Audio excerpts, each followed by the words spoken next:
ചെറാട്ടുകുഴിയിൽ ഇടതിനെ വീഴ്ത്താൻ ഹൈദരലിയുടെ പോരാട്ടം. ഈ കോട്ട അനക്കാനാവില്ലെന്ന ആത്മവിശ്വാസത്തിൽ ഇടത് സ്ഥാനാർത്ഥി പാച്ചത്ത് നാരായണൻ. ചെറാട്ടുകുഴി കുലുങ്ങുമോ? മലപ്പുറം നഗരസഭയിലെ 18-ാം വാർഡിൽ 18-ാമത്തെ അടവുമായാണ് UDF ഇത്തവണ വരുന്നത്. രൂപീകരിച്ച ശേഷം ഇന്ന് വരെ ഇടതുമുന്നണിയല്ലാതെ ജയിച്ചിട്ടില്ലാത്ത വാർഡാണ് ചെറാട്ടുകുഴിയെന്നത് തന്നെ അതിന് കാരണം.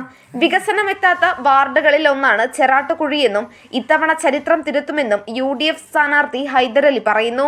ചെറാട്ടുകുഴി വാർഡിനെ കുറിച്ച് അറിയാലോ. 40-45 വർഷമായിട്ട് ഒരേ പാർട്ടിക്കാർ തന്നെ സ്ഥിരമായിട്ട് ജയിച്ചുകൊണ്ടിരിക്കുകയാണ്. അതിൻ്റെ എല്ലാ ബുദ്ധിമുട്ടുകളും ഇവിടുത്തെ ജനങ്ങൾ അനുഭവിക്കുന്നുണ്ട്. ഒരു ജനങ്ങൾക്ക് എന്താണ് പറയാനുള്ളത് എന്ന് കേൾക്കാൻ പോലും ഇവിടുത്തെ പ്രതിനിധികളും തയ്യാറാവുന്നില്ല. ഒരേ ആൾക്കാർ തന്നെയാണ് എല്ലാ കാലത്തും ഇവിടുത്തെ കാര്യങ്ങൾ തീരുമാനിക്കുന്നത്. ഇപ്പം നിങ്ങൾ ഈ വാർഡിലൂടെ ഒന്ന് പോയി നോക്കണം. ഓരോ പ്രയാസപ്പെട്ട സ്ഥലങ്ങൾ. ഇത് മലപ്പുറത്തിലെ ടൗണിലാണ് ഇങ്ങനെയുള്ള സ്ഥലങ്ങളൊക്കെ ഉള്ളത്. അപ്പോൾ അതൊന്ന് കണ്ട് മനസ്സിലാക്കി ഇവിടുത്തെ ആളുകൾക്ക് വികസനം കൊണ്ടുവരിക. ഈ വികസന പത്രിക നമ്മൾ അതിന് വേണ്ടിയിട്ടാണ് ഇതിൽ കൊടുത്തിരിക്കുന്നത്. ഞാൻ ഈ വാർഡിലൂടെ പോകുമ്പോൾ ഒരു സ്ഥലത്ത് ചെന്നപ്പോൾ പറഞ്ഞൊരു 20 മീറ്റർ റോഡ് കോൺക്രീറ്റ് ചെയ്യാണ്ട്. ആ 20 മീറ്റർ റോഡ് കോൺക്രീറ്റ് ചെയ്യാൻ 20 കൊല്ലമായി പറഞ്ഞുകൊണ്ടിരിക്കുകയാണെന്ന് അവർ പറഞ്ഞു. ഇതുവരെ അതിനൊരു പരിഹാരം ഇതുവരെ ആയിട്ടില്ല. ഇതാണ് ഈ വാർഡിൻ്റെ യഥാർത്ഥ സ്ഥിതി. അപ്പോൾ നമ്മൾ അതിനൊരു മാറ്റം കൊണ്ടുവരും. അതിനുവേണ്ടി വികസന പത്രിക ഇറക്കിയുള്ളത് ഇതീ പറഞ്ഞ മുഴുവൻ കാര്യങ്ങളും നമ്മൾ സമയബന്ധിതമായിട്ട് നടപ്പിലാക്കും. അതാണ് നമ്മളെ ഇവിടുത്തെ വാഗ്ദാനം. ജനങ്ങൾക്ക് കൊടുക്കുന്ന വാഗ്ദാനം അതാണ്. ജനങ്ങൾ മാറ്റം ആഗ്രഹിക്കുന്നുണ്ട്. ഓരോ വീട്ടിലും കയറി ചെല്ലുമ്പോൾ നമുക്ക് അവരെ വികസനത്തിൻ്റെ വെളിച്ചം അവരെ വീട്ടിലേക്ക് വരും എന്നൊരു പ്രതീക്ഷയിലൂടെയാണ് ഇപ്രാവശ്യം UDFനെ അവരെല്ലാവരും കാണുന്നത്. വലിയ പ്രതീക്ഷയാണ്. ഈ പ്രാവശ്യം വാർഡ് UDF പിടിക്കും എന്നാണ് നമ്മളൊക്കെ വിചാരിക്കുന്നത്. ഒരിക്കൽ മാത്രമാണ് ഇവിടെ അത്തോളി നാരായണേട്ടൻ ഇവിടെ ജയിച്ചത്. അന്ന് LDF ഇല്ലാത്തപ്പോൾ അന്ന് വന്ന വികസനമാണ് ഈ റോഡ്. അതല്ലാത്ത ഒരു വികസനവും ഇന്ന് വരെ ഇവിടെ ഉണ്ടായിട്ടില്ല. ഞങ്ങളതാണ് ജനങ്ങളോട് പറയുന്നത്. അപ്പോൾ മാറ്റം ഉണ്ടാവും, നാട്ടിൽ വികസനം ഉണ്ടാവും. നമ്മൾ വരുന്നത് മാറ്റം കൊണ്ടുവരാൻ വേണ്ടിയാണ് ഇപ്രാവശ്യം UDF മത്സരിക്കുന്നത്. ഉറപ്പാണ് വികസനം.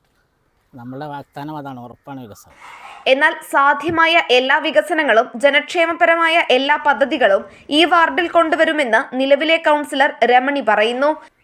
ഈ 5 വർഷക്കാലം നമ്മൾ ചെറാട്ടുകുഴിയിൽ വികസന പ്രവർത്തനങ്ങൾ എല്ലാ ഭാഗത്തുള്ള റോഡുകളൊക്കെ കംപ്ലീറ്റ് ചെയ്തിട്ടുണ്ട്. ഏകദേശം കൊട്ടക്കുന്നിൻ്റെ ഭാഗമായിട്ട് ഡ്രൈനേജിന് മണ്ണിടിച്ചിൽ കഴിഞ്ഞ ഭാഗത്ത് ഡ്രൈനേജിന് 2,30 ലക്ഷം രൂപ കേരള ഗവൺമെൻറ്റിൻ്റെ ഫണ്ടിൽ നിന്നും വെച്ചിട്ടുണ്ട്. പിന്നെ നമ്മൾ വികസനങ്ങൾ അങ്ങനെ ഈ വാർഡിൽ കുറേയേറെ വികസനങ്ങൾ നടന്നിട്ടുണ്ട്. മുനിസിപ്പാലിറ്റിയിൽ നിന്ന് കുറഞ്ഞ വികസനമാണ് കുറഞ്ഞ ഫണ്ടുകളാണ് നമുക്ക് തന്നിട്ടുള്ളൂ. LDFൻ്റെ വാർഡാണ് കൊണ്ട് പിന്നെ പ്രതിപക്ഷ വാർഡുകൾക്ക് കിട്ടുന്ന ഫണ്ട് അവർക്ക് കൊടുക്കുന്നതിൽ 1/3 ഭാഗമാണ് നമുക്ക് തന്നിട്ടുള്ളൂ. എങ്കിലും നമ്മൾ അതുപയോഗിച്ച് എല്ലാ ഭാഗങ്ങളിലുള്ള ജനങ്ങൾക്ക് ഉപകാരപ്രദമായ രീതിയിൽ ഉള്ള അടിസ്ഥാന വികസന സൗകര്യങ്ങൾ ചെയ്തിട്ടുണ്ട്. ഈ വാർഡിൽ മികച്ച വിജയം തുടരുമെന്നും 1995 ശേഷം പക്ഷപാതമില്ലാത്ത ഒരു ഭരണസമിതി മലപ്പുറത്ത് വരുമെന്നും ഇടത് സ്ഥാനാർത്ഥി പാച്ചത്ത് നാരായണൻ പറഞ്ഞു. ഈ പ്രാവശ്യം നമ്മൾ ഈ തെരഞ്ഞെടുപ്പിനെ നേരിടുന്നത് വളരെ ആത്മവിശ്വാസത്തോടു കൂടി തന്നെയാണ്.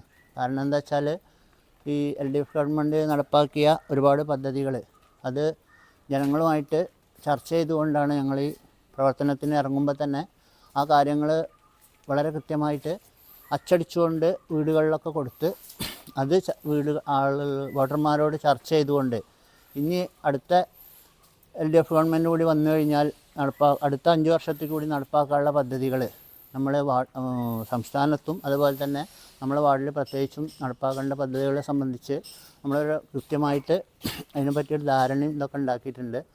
ഇതുവരെ നടത്തിയ പ്രവർത്തനങ്ങളുടെ ഒരു തുടർ പ്രവർത്തനങ്ങൾ പിന്നെ ഇനിയും നടത്താനാണ് ഉദ്ദേശിക്കുന്നത്.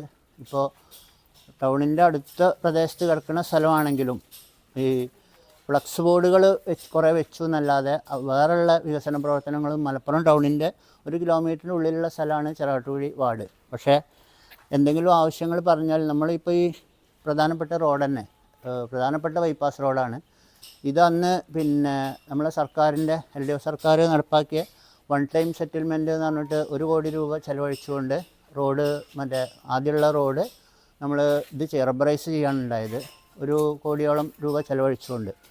പക്ഷേ അത് ചെയ്ത് ഉടനെ തന്നെ നമ്മളത് സംരക്ഷിക്കുന്നതിന് വേണ്ടിയിട്ട് അതിന് പൊട്ടിപ്പോകാതിരിക്കാൻ വേണ്ടിയിട്ട് ഒരു ഐറിഷ് ട്രെയിന് ആവശ്യപ്പെട്ടുകൊണ്ട് മലപ്പുറം നഗരസഭയിൽ ആവശ്യപ്പെട്ടപ്പോൾ അവരതിന് തയ്യാറായില്ല എന്ന് മാത്രമല്ല, നമ്മൾ പിന്നെ അത് സർക്കാരിൽ പോയി അന്വേഷിച്ചപ്പോൾ അത് വൺ ടൈം സെറ്റിൽമെൻ്റ് ആയതുകൊണ്ട് അതിന് ഫണ്ട് വെക്കാൻ മുനിസിപ്പാലിറ്റിക്ക് നിർവാഹമില്ല എന്ന് പറഞ്ഞിട്ട് ഇതാവുക ചെയ്തത്. പക്ഷേ നമ്മൾ എന്നിട്ട് അത് ഓൺ ഫണ്ട് മാതിരി അല്ലെങ്കിൽ ജനകീയാസൂത്രണ ഫണ്ട് ഉപയോഗിച്ചിട്ട് വളരെ അപകടം നിറഞ്ഞ സ്ഥലത്ത് മാത്രം ഐറിഷ് ചെയ്യാൻ വേണ്ടി കഴിഞ്ഞിട്ടുള്ളൂ. ബാക്കിയുള്ള ഭാഗങ്ങളൊക്കെ ഇപ്പോഴും പൊട്ടി എപ്പോഴും അപകടമുള്ളൊരു സ്ഥിതിയാണുള്ളത്. ഇത് നഗരസഭയിൽ ആവശ്യപ്പെടുന്ന സമയത്ത് അവർ മുഖം തിരിഞ്ഞ് നിൽക്കുന്ന ഒരു സമീപനമാണ് സ്വീകരിക്കൽ. കാരണം എന്താ വെച്ചാൽ മലപ്പുറം മുനിസിപ്പാലിറ്റിനെ സംബന്ധിച്ച് ഏറ്റവും പ്രധാനപ്പെട്ട ബൈപ്പാസ് റോഡാണ്. അത് ആയിട്ട് പോലും അതിന് ആ രൂപത്തിലുള്ളൊരു പരിഗണന നൽകാൻ അവർ തയ്യാറാവണില്ല. അതുപോലെ തന്നെ 3 വാർഡിൻ്റെ 3 വാർഡ് കൂടിയതാണ് ഈ ബൈപ്പാസ് റോഡ് കടന്നു പോണത്. മുനിസിപ്പാലിറ്റി നഗരസഭാ ഓഫീസിൻ്റെ തൊട്ടടുത്ത് ആയിട്ട് പോലും ഈ റോഡിൽ നിന്ന് നമ്മൾക്ക് ഒരു ടൗണിലേക്ക് കടക്കണമെങ്കിൽ അവിടെ ഈ നമ്മളെ തിയേറ്ററിൻ്റെ അവിടെയൊക്കെ ഏത് സമയത്തും ട്രാഫിക് ബ്ലോക്കാണ്. കാരണം എന്താ വെച്ചാൽ നല്ലൊരു സിനിമ മാറിക്കഴിഞ്ഞാൽ അവിടെ ബ്ലോക്ക് ആവുന്ന സ്ഥിതിയാണ്. ഇത് പല പ്രാവശ്യം ആവശ്യപ്പെട്ടിട്ടും അവിടുന്ന് അങ്ങോട്ട് ലിങ്ക് ചെയ്യാൻ വേണ്ടിയിട്ട് നമ്മളെ MBHക്കും അങ്ങോട്ടൊക്കെ കടക്കാനുള്ള സംവിധാനം ഇതൊക്കെ ഉണ്ട്. പക്ഷേ എന്താ വെച്ചാൽ അതൊക്കെ അങ്ങനെയുള്ള കാര്യങ്ങളൊക്കെ ആവശ്യപ്പെടുമ്പോൾ മലപ്പുറം നഗരസഭ മുഖം തിരിഞ്ഞ് നിൽക്കുന്നൊരു സമീപനമുണ്ട്. അവർ ഈ നഗരസഭയിൽ ആകെ നടക്കുന്ന വികസന പ്രവർത്തനം എന്ന് പറഞ്ഞാൽ ഫ്ലക്സ് ബോർഡ് വെക്കൽ മാത്രമേ ഉള്ളൂ. അതല്ല, നമ്മൾക്ക് ഈ പണ്ട് ആദ്യത്തെ കൗൺസിലൊക്കെ ഇതേമാതിരി ആയിരുന്നില്ല.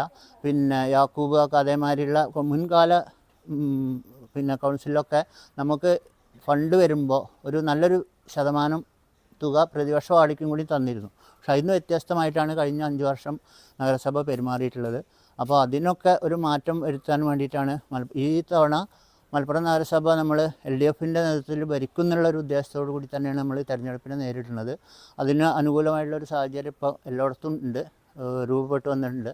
കാരണം അപ്പുറത്തുള്ള അവരെ തർക്കും ഇതൊക്കെ കൊണ്ട് എന്തായാലും ഈ തവണ കഴിഞ്ഞ 95-ലുണ്ടായ മാതിരി തന്നെ ഒരു ഭരണമാറ്റം എല്ലാവരും പ്രതീക്ഷിക്കുന്നുണ്ട്. അതിനനുസരിച്ചുള്ള പ്രവർത്തനങ്ങളാണ് ഞങ്ങളും നടത്തിക്കൊണ്ടിരിക്കുന്നത്. എന്തായാലും ഈ വാർഡിൽ നിന്ന് നല്ല ഭൂരിപക്ഷത്തിൽ LDF സ്ഥാനാർത്ഥികൾ ഇപ്പോൾ കഴിഞ്ഞ കൗൺസിലർ ഇവിടെ ഉണ്ട്. LDF സ്ഥാനാർത്ഥിയായി ഞാൻ നല്ല ഭൂരിപക്ഷത്തിൽ വിജയിക്കുന്നുള്ളത് തന്നെയാണ് പറയാനുള്ളത്. വേറെ കൂടുതലായിട്ടുള്ള കാര്യങ്ങൾ എന്താ വെച്ചാൽ ഭാവി പ്രവർത്തനങ്ങൾ നമ്മൾ ഇനി തുടർ പ്രവർത്തനങ്ങൾ കുറേ നടപ്പാക്കാനുണ്ട്. കാരണം ടൗണിൻ്റെ അടുത്ത പ്രദേശമായതുകൊണ്ട്. പിന്നെ പ്രധാന ഒരു കാര്യം പറയാനുള്ളത് എന്താ വെച്ചാൽ നമ്മൾ ഇവിടെ വലിയ വികസന പ്രവർത്തനങ്ങൾ ഇതൊക്കെ നടന്നു എന്ന് അവകാശപ്പെട്ട് ഫ്ലക്സ് ബോർഡ് വെക്കുമ്പോഴും ഇവിടുത്തെ പൊതു ശ്മശാനത്തിൻ്റെ സ്ഥിതി എന്ന് പറഞ്ഞാൽ അവിടെ വലിയ ഒരു പ്രയാസപ്പെടുന്ന സ്ഥിതിയാണ്. കാരണം ഇവിടെ ഒരാൾ മരണപ്പെട്ട് കഴിഞ്ഞാൽ അത് ഇവിടുന്ന് ഐവർമഠത്തേക്കും ഇവിടേക്കും പുറത്തേക്ക് കൊണ്ടുപോകുന്ന ഒരു സ്ഥിതിയാണുള്ളത്. ഇവിടെ എപ്പോഴും റിപ്പയറായിട്ടും ഇതുമായിട്ട് എപ്പോഴും ഇതാണ്. ഇപ്പോൾ അവിടുത്തെ ശോചനീയാവസ്ഥ അറിയണമെങ്കിൽ അവിടെ സന്ദർശിച്ചാൽ മതി. നിങ്ങൾ പത്രക്കാരൊക്കെ അവിടെ പോയി സന്ദർശിച്ചു കഴിഞ്ഞാൽ അവിടുത്തെ ഒരു ആൾ ഇറങ്ങി നിന്നാൽ കാണാത്ത മാതിരിയുള്ളൊരു ഗർത്തം അവിടെ ഉണ്ട്. അതുപോലെ തന്നെ അവിടെ വന്നിട്ട് ഉദ്യോഗസ്ഥന്മാരൊക്കെ വന്നിട്ട് അതിന് പരിഹാരം കാണുന്നതിന് പകരം അവിടുത്തെ സ്റ്റാഫിനോട് ഇതാക്കി സംസാരിക്കാമെന്ന് മാത്രമേ ഉള്ളൂ. അവിടെ എന്താ വെച്ചാൽ പൊട്ടിപ്പൊളഞ്ഞ് കിടന്നിട്ട് കുഴലിൽ കൂടെ ഉള്ളിൽ കൂടെയല്ല പോണത്, പുറത്തു കൂടെയാണ് പോണത്. അങ്ങനെ ഒരുപാട് കാര്യങ്ങളുണ്ട്. നമ്മളെ അടുത്ത് അതിൻ്റെ എല്ലാ ഇതും ഉണ്ട്. നമ്മളെ ഈ പ്രദേശത്തു നിന്നൊക്കെയുള്ള ആൾക്കാർ ഏക ആശ്രയം അതാണ്. പക്ഷേ അവിടെ ഒരു ക്രിമിറ്റേഷൻ നടത്താൻ മാത്രമേ സൗകര്യമുള്ളൂ. അപ്പോൾ അത് വേറെ ഒരു യൂണിറ്റ് കൂടി സ്ഥാപിക്കണം എന്നൊക്കെയാണ് നമ്മൾ ഒരുപാട് കാലമായിട്ട് ആവശ്യപ്പെടുന്നതാണ്. പക്ഷേ ഇതുവരെ ഈ വികസന പ്രവർത്തനങ്ങളൊക്കെ നടന്നാലും ഈ കാര്യത്തിൽ നഗരസഭ ഒരു പുറംതിരിഞ്ഞ് നിൽക്കുന്ന ഒരു സമീപനമാണുള്ളത്. അതെന്തായാലും ആ തരത്തിലുള്ള അങ്ങനെയുള്ള പ്രവർത്തനങ്ങളാണ് നമ്മൾ നടത്താൻ കൂടുതൽ ഉദ്ദേശിക്കുന്നത്. അങ്ങനെയുള്ള പ്രവർത്തനങ്ങളിലൊക്കെ ഇവിടുത്തെ ജനങ്ങൾ എല്ലാവിധ ഇതും കഴിഞ്ഞ 50 വർഷമായിട്ട് ഇവിടെ LDF ആണ് ഈ വാർഡിൽ എപ്പോഴും തിരഞ്ഞെടുക്കപ്പെടുന്നത്. അത് വെറുതെ അല്ല, അത് അതിനൊരു കാരണം ഉണ്ടായിട്ട് തന്നെയാണ്. കാരണം നമ്മൾ ജനങ്ങളോട് ഒത്തൊരുമിച്ച് പ്രവർത്തിക്കുന്നതിൻ്റെയും ഇവിടുത്തെ യൂണിറ്റിൻ്റെയും ഭാഗമായിട്ടാണ് അത്തരത്തിലുള്ള പ്രവർത്തനങ്ങൾ നടത്താൻ സാധിക്കുന്നത്. ചെറാട്ടുകുഴിയിലെ ചുവന്ന മണ്ണ് നീക്കുക എന്നത് ചെറിയ ദൗത്യമല്ല. പക്ഷേ UDF സ്വതന്ത്ര സ്ഥാനാർത്ഥിയായ KP ഹൈദരലിയും NDA സ്ഥാനാർത്ഥിയായ സുധീറും അതിനുള്ള ശ്രമത്തിലാണ്. അവകാശവാദങ്ങളില്ലാതെ ജയമുറപ്പിച്ച് LDFും ചിട്ടയോടെയും ആത്മവിശ്വാസത്തോടെയും പ്രചരണം തുടരുന്ന ഹൈദരലിയും പ്രതീക്ഷകളിലാണ്.